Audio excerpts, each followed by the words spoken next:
Selamat siang, sore, Bu Grace. Saya akan menceritakan tentang sejarahnya, tentang awalnya komunis di Indonesia. Banyak orang di Indonesia saat ini hanya mengenal PKI melalui kudeta atau pemberontakan yang dilakukan pada tahun 1965 saja. Namun ternyata sepak terjang PKI ini sudah ada jauh sebelum itu. PKI atau Partai Komunis Indonesia merupakan salah satu partai tertua dan yang terbesar di Indonesia. Pada awalnya PKI ini dibentuk pada 1914 oleh Henk Sneevliet dengan nama atau singkatan ISDV. Inilah yang menjadi cikal bakal dari PKI yang kita kenal saat ini. Bahkan sejak awal berdirinya mereka sudah identik dengan pemberontakan di wilayah Belanda yang saat ini diberi nama dengan nama Indonesia. Hingga aktivitas dari organisasi ini pun sempat dilarang oleh pemerintahan kolonial dan para petingginya pun ditangkap dan dibuang ke beberapa wilayah, termasuk Henk Sneevliet yang pendirinya. Ia dibuang ke negeri Belanda, namun paham yang mereka ajarkan ini sudah sangat melekat dan mempengaruhi pemikiran masyarakat India Belanda kala itu. Akibatnya, meskipun berhasil dicekal, mereka selalu berhasil bangkit dan menghimpun kembali basis mereka. Bahkan, pasca Indonesia merdeka, PKI berhasil bangkit dan menempati 4 partai politik yang paling berpengaruh di Indonesia dan menjadi terbesar ketiga di dunia setelah Cina dan juga Uni Soviet. Hal ini terbukti dan berhasilnya mereka menggalang sekitar 3 juta lebih rakyat Indonesia untuk bergabung di bawah naungan PKI yang berhasil memayungi beberapa organisasi sayap atau underbouh seperti organisasi para wanita yang bernama Gerwani, Pemuda Rakyat, CGMI, dan lain-lainnya. Dengan total sebanyak 20 juta orang yang berada di dalam wilayahnya, pasca kemerdekaan inilah mereka juga beberapa kali melancarkan aksi pemberontakan seperti tahun 1948 di wilayah Madiun. Dan yang terakhir paling kita kenal dengan itu gerakan 30 September di Jakarta dan juga di Jogja. Apa itu G30 SPKI? G30 SPKI atau gerakan 30 September adalah sebuah peristiwa yang terjadi pada tanggal 30 September 1965. G30 SPKI merupakan gerakan bertujuan untuk menggulingkan pemerintahan Presiden Soekarno dan mengubah Indonesia menjadi negara komunis. Gerakan ini dipimpin oleh D.N. Aidit yang saat itu merupakan ketua dari Komunis Indonesia. Partai Komunis Indonesia. Tujuan G30 SPKI 1. Merupakan aksi dari PKI sebagai usaha untuk mengambil alih kekuasaan Indonesia dengan menggunakan oknum ABRI sebagai kekuatan fisik. Tujuan utama komunis di negara non-komunis adalah mengambil kekuasaan negara dan mengkomunikasikannya, upaya yang dijalankan dalam jangka panjang berlanjut dari generasi ke generasi. Faktor penyebab terjadinya G30 SPKI. Yang pertama ada faktor ekonomi. Faktor ekonomi hampir sama dengan kebanyakan permasalahan dari negara lain. Faktor ekonomi tentu menjadi alasan pembenaran kudeta yang dilakukan oleh PKI. Karena pada saat itu memang kondisi ekonomi Indonesia sedang dalam keadaan terpuruk, memasuki tahun keadaan terpuruk 1965, di mana hal ini menyebabkan dukungan dari rakyat kepada Presiden Soekarno pun kian berkurang. Dan di saat yang pemberi iming-iming di mana Jakarta diberikan janji manis, jika mau mendukung mereka maka akan terbebas dari kesulitan yang sedang mereka hadapi. Tentu saja rakyat kan tidak mau berpikir panjang dan juga tidak tahu bahaya ideologis komunis, langsung saja setuju dengan ajakan tersebut. Terlebih lagi, PKI memang bergerak dari golongan buruh dan juga pekerja, sehingga tambah mudah bagi mereka untuk menghimpun anggota. Ditambah lagi, saat itu kondisi politik Indonesia memang sedang dalam keadaan tidak stabil, dengan kebijakan bernama Ganyang Malaysia yang dianggap memperparah kondisi ekonomi Indonesia, sehingga kepercayaan masyarakat Indonesia terhadap pemerintahan, khususnya militer, mencapai titik terburuk saat itu. Usulan angkatan kelima PKI yang ditolak. Pengaruh PKI ini pada tahun 1965 telah mencapai pada puncaknya, di mana pengikut PKI telah memasuki setiap elemen masyarakat. Mereka juga memiliki hubungan yang cukup baik dengan Presiden Soekarno, hingga mereka pun berani untuk mengusulkan kepada Presiden Soekarno untuk menambahkan angkatan militer yang dinamakan dengan Angkatan Kelima, di mana nantinya mereka di luar pengawasan TNI. Hal ini tentu saja menyebabkan curigaan sendiri antara pihak militer dengan PKI, sehingga usulan mereka pun tidak disetujui. Yang ketiga, kesehatan Presiden Soekarno. Ini termasuk pada tahun-tahun tersebut dikabarkan bahwa Presiden Soekarno sedang dalam keadaan sakit parah. Tentu saja, hal ini menyebabkan kecemasan dan juga rumor perebutan kekuasaan bila Presiden Soekarno akan meninggal. Sehingga Ketua PKI D.N. Aidit merasa bahwa ini adalah momen yang paling tepat di mana komando tertinggi yang sedang dalam keadaan kosong. Yang keempat, Amerika sebagai faktor di balik layar. Kita tahu bahwa Amerika Serikat sebagai negara liberal tentunya sangat anti terhadap komunisme. Oleh karena itu mereka melalui CIA. Gila, CIA kuat juga ya pada zaman itu, emang paling kuat sih. CIA mereka berusaha agar pemerintahan Indonesia saat itu tidak jatuh dalam kuasa PKI yang merupakan partai komunis, sehingga mereka berusaha sekuat tenaga untuk menjatuhkan pamor Bung Karno. Hal ini diketahui dari dokumen FBI dan juga CIA yang disebarkan untuk mengungkap keterlibatan mereka dalam insiden G30 PKI tersebut, dimana memang benar kalau mereka lah yang memberikan list anggota PKI kepada Presiden Soeharto, sehingga informasi tersebut terjadilah pembantaian keji kala itu.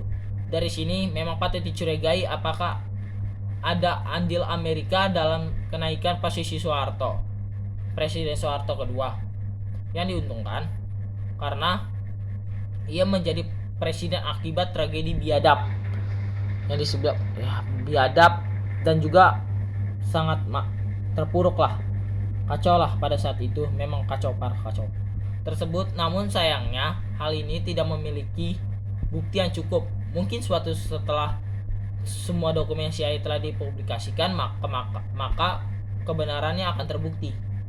Yang kelima, pembantaian para perwira TNI. Situasi politik Indonesia yang genting ada sekitar bulan September 1965 memicu isu adanya Dewan Jenderal yang mengindikasikan ada beberapa petinggi Angkatan Darat yang tidak puas pada Soekarno dan berniat untuk menggulingkan pemerintahannya. Hal tersebutlah yang memicu peristiwa G30 SPKI. Soekarno disebut-sebut menganggapi isu dengan memerintahkan pasukan Cakrawirawa untuk menangkap dan membawa para jenderal tersebut untuk diadili. Nama dalam prosesnya konon beberapa oknum pasukan yang terbawa emosi justru melepaskan tembakan sehingga membunuh ke-6 perwira TNI Angkatan Darat. TNI Angkatan Darat tersebut diantaranya Letnan Jenderal Ahmad Yani, Maijen Suprapto, Maijen Saryono, Maijen Parman, Brigjen Panjaitan, terus Brigjen Sutoyo, dan juga Ade Irma, dan juga Ahana Sutian yang selamat dari serangan tersebut dengan menewaskan ajudannya, yaitu Kapten Pierre Andreas Tendean. Para korban yang dibuang ke lubang buaya Pondok Gede, Jakarta ditemukan pada tanggal 3 Oktober. Selain itu ada beberapa orang lain yang juga menjadi korban, yaitu Bribka Karel. Ini yang ada di Yogyakarta, Bribka Karel Tubun, Kolonel Katamso, terus Letkol Sugiono. Mereka itu korban dari yang terjadinya di Yogyakarta. Persiapan PKI membentuk biro khusus di bawah pimpinan Syam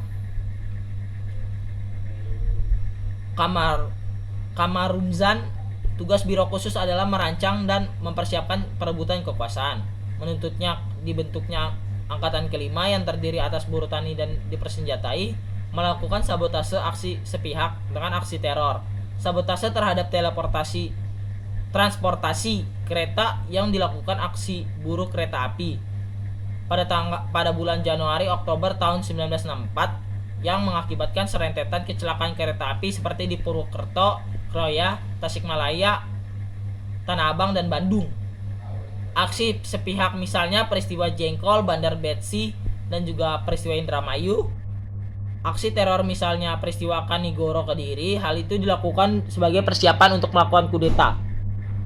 Melakukan aksi fitnah terhadap ABRI khususnya TNI Angkatan Darat yang dianggap sebagai penghambat pelaksanaan programnya, yaitu dengan melancarkan isu Dewan Jenderalnya.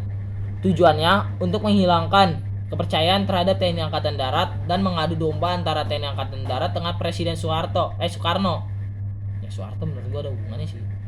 Melakukan latihan kemiliteran di Lubang Buaya, Pondok Gede, Jakarta. Latihan kemiliteran di Lubang Buaya, Pondok Gede, Jakarta. Latihan kemiliteran ini merupakan sarana persiapan untuk melakukan pemberontakan yang pada puncaknya pada tanggal 30 September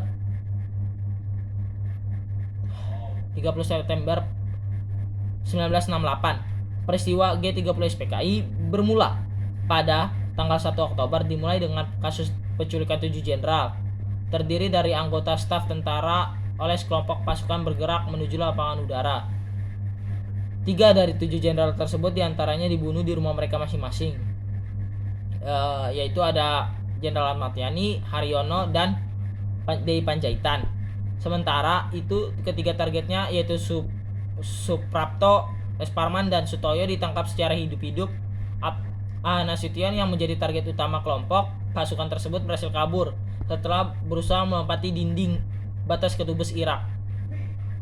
Meskipun begitu, Ajudan Tendean beserta anak gadisnya Ade Irma Nasution pun tewas setelah ditangkap dan ditembak pada 6 Oktober oleh Regu Sergap. Korban tewas semakin bertambah di saat Regu penculik menembak serta membunuh seorang polisi menjaga rumah tetangga Nasution. Albert Nairo menjadi korban terakhir dalam kejadian ini. Tak sedikit mayat jenderal yang dibunuh lalu dibuang di Lubang Buaya. Sekitar 2.000 pasukan TNI diterjunkan untuk menduduki sebuah tempat yang dikenal dengan nama Lapangan Merdeka Monas. Walaupun mereka belum berhasil mengamankan bagian timur dari area ini, sebab saat itu merupakan daerah dari markas Kostrad pimpinan Soeharto. Pada jam 7 pagi, Radio Republik Indonesia atau RRI menyiarkan sebuah pesan yang berasal dari Untung Syamsuri, Komandan Cakrabirawa, bahwa 30 SPKI berhasil diambil alih di beberapa lokasi strategis Jakarta beserta anggota militer lainnya. Mereka bersikeras bahwa gerakan tersebut didukung oleh CIA yang bertujuan untuk melengsarkan Soekarno dari posisinya. Tinta kegagalan nyaris saja tertulis dalam sejarah peristiwa G30 SPKI. Hampir saja Pak Harto dilewatkan begitu saja karena masih menduga bahwa beliaulah bukan tokoh politik. Selang beberapa saat, salah seorang tetangga memberitahu pada Soeharto tentang terjadinya aksi penembakan pada jam 5:30 pagi, beserta hilangnya sejumlah jenderal yang diduga sedang diculik. Mendengar berita tersebut, Soeharto pun segera bergerak ke markas Kostrad dan menghubungi anggota Angkatan Laut dan polisi. Soeharto juga berhasil membujuk 2 batalion pasukan kudeta untuk segera menyerahkan diri, dimulai dari pasukan Brawijaya yang masuk ke dalam area markas Kostrad, kemudian disusul dengan pasukan Diponegoro yang kabur menuju Halim Perdana Kusuma. Karena prosesnya yang berjalan kurang matang, akhirnya kudeta yang dilancarkan PKI tersebut berhasil digagalkan oleh Soeharto, sehingga kondisi ini menyebabkan para tentara berada di Lapangan Merdeka mengalami kehausan dan impresi dalam melindungi presiden yang sedang berada di sana.